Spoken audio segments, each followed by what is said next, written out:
Hi everybody, welcome into Watch Me Wednesday, episode number 48. This one is our week number 4 of our Diamonds in the Rough Quilt Along. Hey Laura, welcome. How are you guys?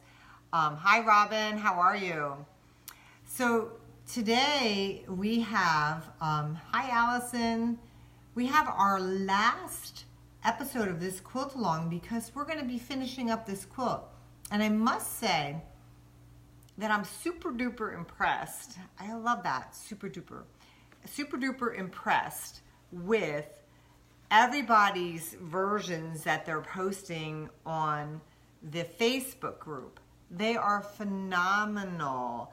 I was just on just before going live, and there were a few that were just outstanding. I love the colorways. I love how you've chosen to use the background versus the diamonds and the contrast. So definitely, if you haven't taken a peek, there's quite a few people that have uploaded where they are at the current moment in the group. So that's kind of fun. So today, hi Linda, hi Jean. So today I'm going to be showing you how to apply the borders, and you've already cut these as part of the original cutting instructions on week 1. Hey Mary Beth, how are you? Hey Kristen. So I'm going to show you, this is really kind of a video that's going to apply to any quilt that you have to apply a border to or a piece of border onto, because I want to show you the proper way to put a border on so that your quilt stays square. It applies to not only this quilt, but really any quilt that you put borders on. So if you want to hit that share button, share the love so that some other quilters can come on in and take a peek at how we're going to put the borders on. Oh, somebody likes it so far. Show me the love, show me that you're there. I can see those little fingers and hearts and stuff floating across the screen. Hey Madeline. So we're gonna get started. Yeah, thank you everybody. Awesome, Robin just shared the video. Awesome, thank you so much. So I wanna show you, if you were wondering, now all of you who are participating in the quilt along, you've gotten the pattern. Hey, there's Nedra. Hey Nedra, how are you? So you've gotten the pattern. And you know what? I forgot to change it so it's not a mirror image today, so you're not going to be able to read it, but there's not going to be much to read. So you've got the pattern, but you're probably wondering, you know, in the layout, I don't show the border because I do talk about how to put the border on. So I want to show you first. Let me hold up the quilt real quick so you can see how there is. I just want to show a part of the quilt here. You can see how much space there is here. There's actually that 6-inch border on here. It's hard to see with the quilting. We are going to talk about quilting the quilt as well. But the border on here goes from here to here. And that's kind of where I pieced it. I don't know if you can see that seam here. It's like right there. It's hard to see with the quilting, but that's where the border. So there are 4 borders on here, and I purposely, oops, I'm losing fabric. This is the fabric that I used in mine. I purposely made the borders the same color as the backgrounds so that those diamonds would look like they float. So you wouldn't necessarily see those borders. And that's why I did it. It gives it more of a modern look. Now, if you wanted to give it a different look, sure, you could add different color borders, but then you don't get that illusion of them floating, and it takes on a whole different feel. So I'm going to turn the camera down so you can see what I'm going to do as far as applying the borders to the quilt, okay? And remember, this applies to any quilt that you put borders on, okay? So let's go for it here. Okay, so I went ahead, I don't have the entire quilt put together because I'm working on some other things, as many of you probably know, but I did go ahead and put one block together, which is going to act like as a mini quilt for me to show you how to put the border on. Oh, I see the love coming across. You like this? It's going to give kind of an Amish feel when it's all done. So anyway, so what the first thing you want to do, now in the pattern I told you to go ahead and join your 6-inch strips together end to end. So what I mean by end to end is your border strips are cut, and then you're going to take them. So here's the width would be 6 inches. So you're going to take the ends and you're going to put them together, right sides together, and you're going to sew a seam down here. You're not going to sew it down the length. You don't want to sew it down the length here. So not here. You want to sew along this edge, and you're going to make this one big long strip, okay? Then once you have this big long strip, you're going to go and you're going to take your entire quilt. Now envision this as your entire quilt, okay? I know this is just one of my diamonds, but envision this as the big quilt. You're going to go ahead and take a measuring tape, and you're going to lay it down and measure across the center from one side to the other. Some people like to do it in 3 different places and take the average, which you can do. So they need to be pretty darn close too. So if you measure through the center, you're going to take that measurement, and for this particular block, it is measuring at 12 5/8 of an inch, okay? And I can go ahead and I can measure up here, and it should measure the same or real close. That measures 12 5/8, and this actually measures, believe it or not, 12 1/2. So it's 1/8 of an inch off down here. So what you want to do is you want to take the average. This is going to keep your quilt square, okay? So you're going to take that number and you're going to write it down, and then you're going to cut the length that you need for 2 pieces. They're going to be your side borders, okay? So let's go with the measurement of 12 5/8. So these are now cut at 12 5/8. I'm going to attach them to either side, right and left, and I would pin them in place along here, pin them in place here on both sides. And I'm going to sew down the side, okay? At 1/4 inch, I'm going to sew down this side, then I'm going to sew down this side at 1/4 inch, okay? Once I've got that sewn and ready to go, it's going to go to the ironing board, and I'm going to press it outwards towards the border, okay? Now I do have a PDF for you, and I will upload it to the group. So it's going to press out towards the border here, and then press out towards the border here, okay? Now, I need a new measurement for my top and bottom pieces that need to go on, because they need to be cut to that size. So now once those are all pressed, you're going to take your tape measure, and you're going to measure from end to end. So now this measures, once it's sewn and pressed, this measures at 19 inches, okay? And again, you can go ahead and you can measure at 3 places if you want and take the average. They should be really darn close, okay? This is going to keep your quilt square. And what I mean by square is when you add those borders on, you're not going to, if you've ever gotten a wavy border, it's because you're not measuring and cutting the proper length for your borders. It's because you're applying the border and then cutting it.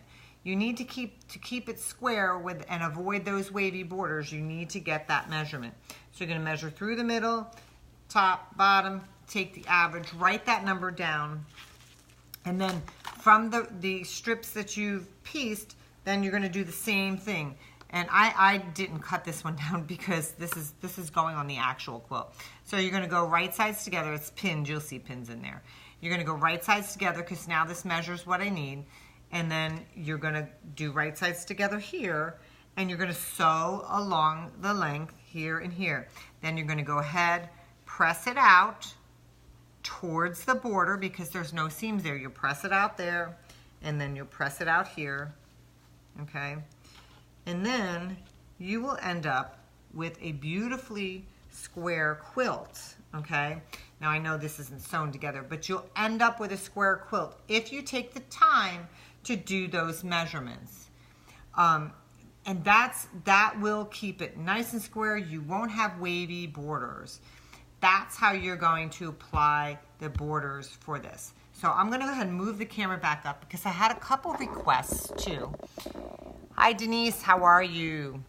So I had a couple of requests too about if I would talk about the quilting, how to quilt the quilt when you are done with it. So on mine, I just did an overall pattern. I didn't do anything custom to it. So you can see I did the same thing over and over. It made it very, to me, kind of sleek, modern looking. But this quilt really lends itself to some beautiful custom quilting. You could do a variety of things. One of my quilts, some of you have purchased the quilt pattern Scattered. And what I did on that pattern, so it's all these triangles that I've done, and I did not quilt it. I had my friend Margaret Solomon Gunn quilt that quilt for me. And what I had envisioned as far as the quilting on that was taking those triangles and quilting more triangles like they were falling away from the ones that were pieced into the quilt. And then adding lots and lots of beautiful different fill, if you will, around it, quilting fill. And also a framed kind of border, but with quilting versus with the piecing. So this would be really fun if you did the same kind of idea and took those diamonds and kind of quilted diamonds like they were off in the negative space here and did some beautiful fill quilting and even doing, you know, that a little framed border type thing. You can take a look at my quilt Scattered on my website. You can just search it and it'll pop up, the pattern will pop up, and also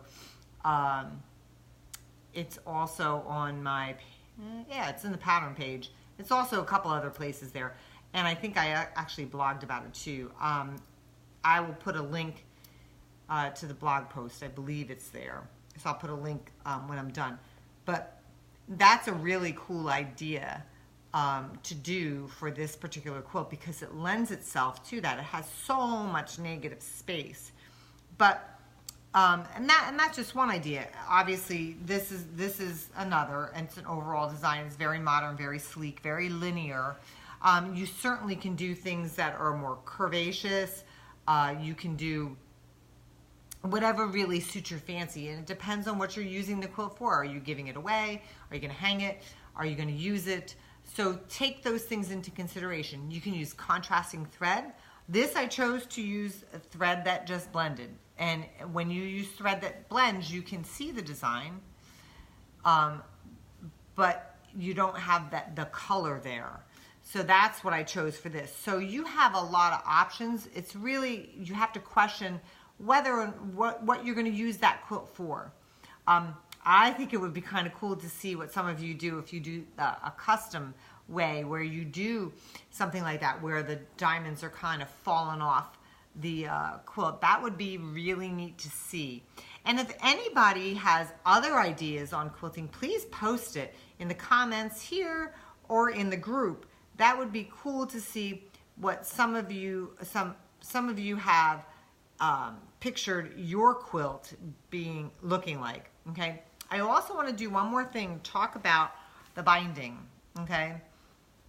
So you can see I did a striped binding. It worked out really perfect for mine. So this striped print actually was printed on the bias. Robin, great idea. She says great for ruler quilting. Awesome idea. So this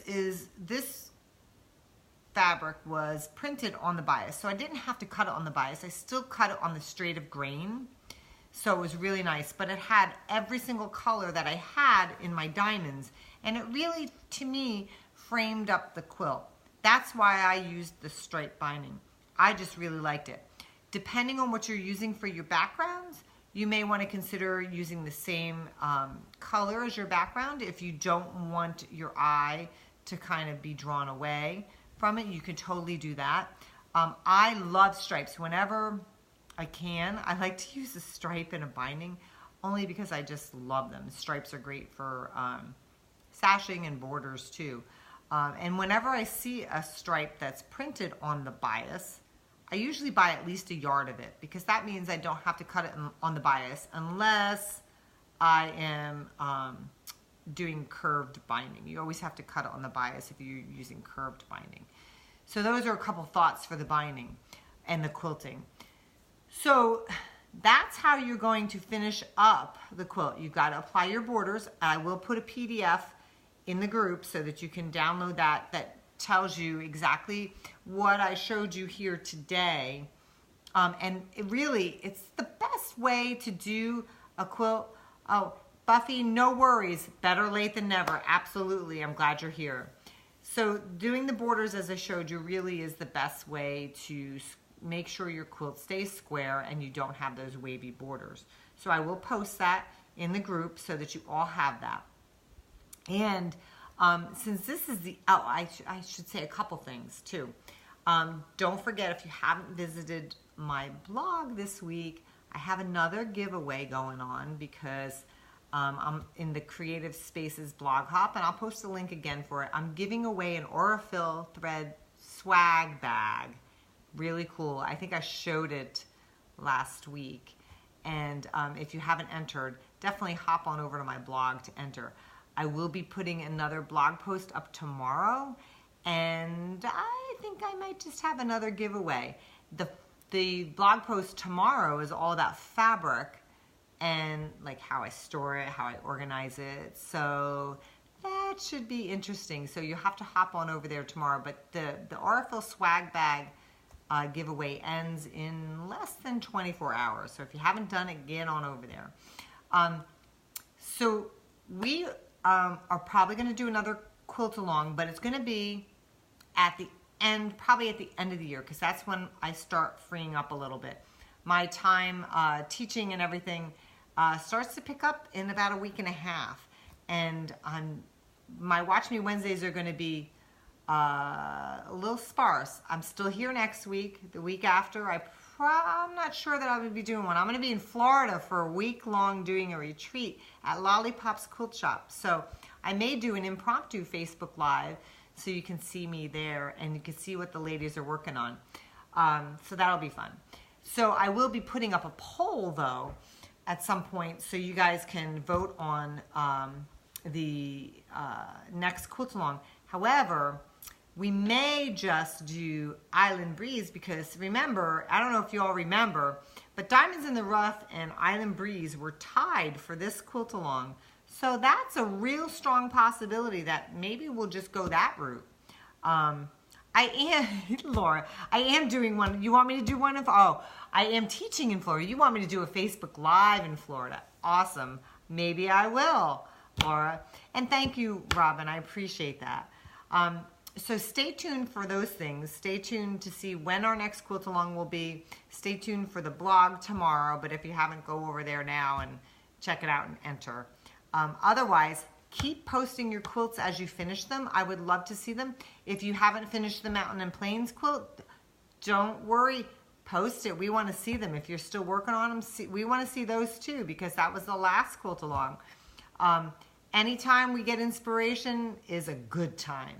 So thank you all for joining me today. Go finish up those quilts, and I can't wait to see the results. Have a great day, everybody. Happy quilting.